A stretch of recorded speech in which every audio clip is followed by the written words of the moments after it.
Tropical update as of 8 a.m. PST, October 14th. Norbert became a tropical storm yesterday, still is. Convection starting to be shared off to the north of the circulation, and it's moving over a drier air, colder water. It's only expected to weaken over the next 24 hours. Um, so it's going to be history pretty soon.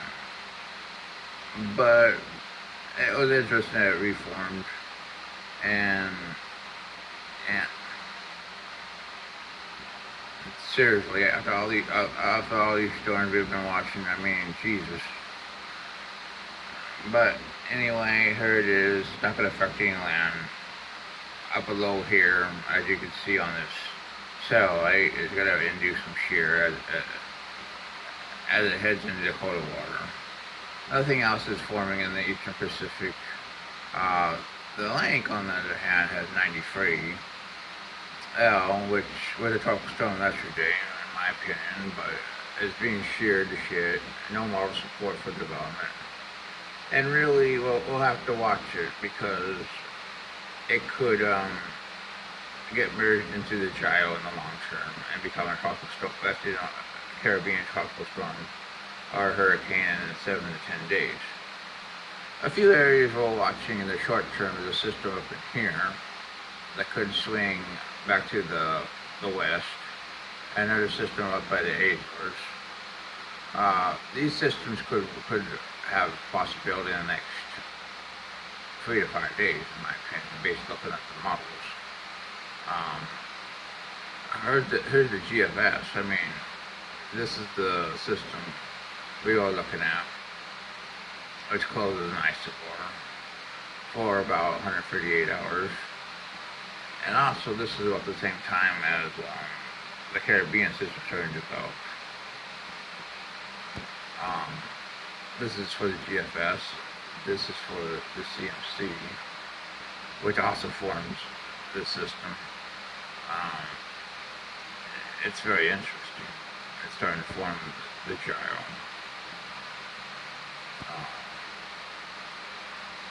168 strengthens this system. It keeps the gyro weak. The GFS, on the other hand, shows both systems, but much weaker with the system in the Western Atlantic. Let's go to 192. There's plenty of rigidity on the GFS. They keep the system moving westward. It actually could affect the United States. I mean, look at this region. Oh, the Caribbean gyro is forming.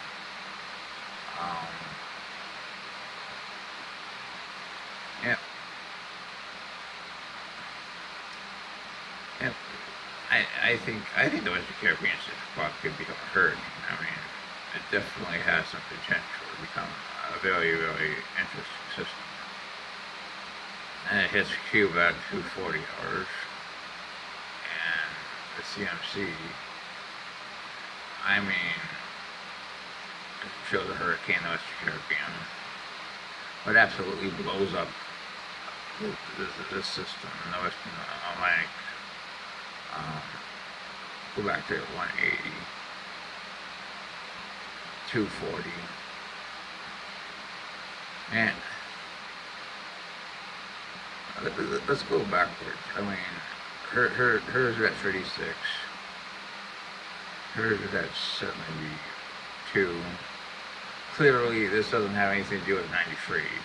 I mean, it has to do with this up here, this up a little low, that then becomes tropical streams to the west.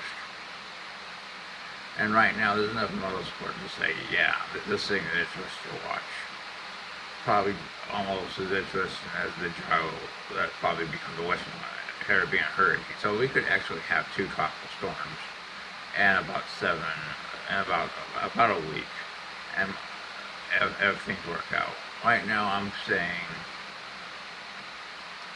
93 will probably head west to west-northwest over the islands, and it could actually become part of this system, the upper level low, that forms into a tropical cyclone. Or it can merge with the gyro and the Western Caribbean and make that stronger. I mean, actually, in fact, this could be the extra element that makes up the difference in strength of the systems and how fast they form. But we have to see. We're talking about the future. Right now, I'd say the Western Caribbean system, if we were to go out 7 to 10 days, probably has about a 40% chance of development. Upwards of 5 days, I'd say it's more like 20. And of course 0% in the next 48 hours. 93 itself, which was the tropical storm yesterday, is down to about 0. It isn't going to form. You got tons of shear by the ton. This system in 5 days probably has maybe a 10%, but then between 5 and 10 days, I'd say right now maybe 30%. This system near the Azores, it also has a convection. It's always worth watching this time of year. So I'll leave it at 20% because who knows, maybe the convection changes itself. But we'll see. Well, that's your Trump update for today.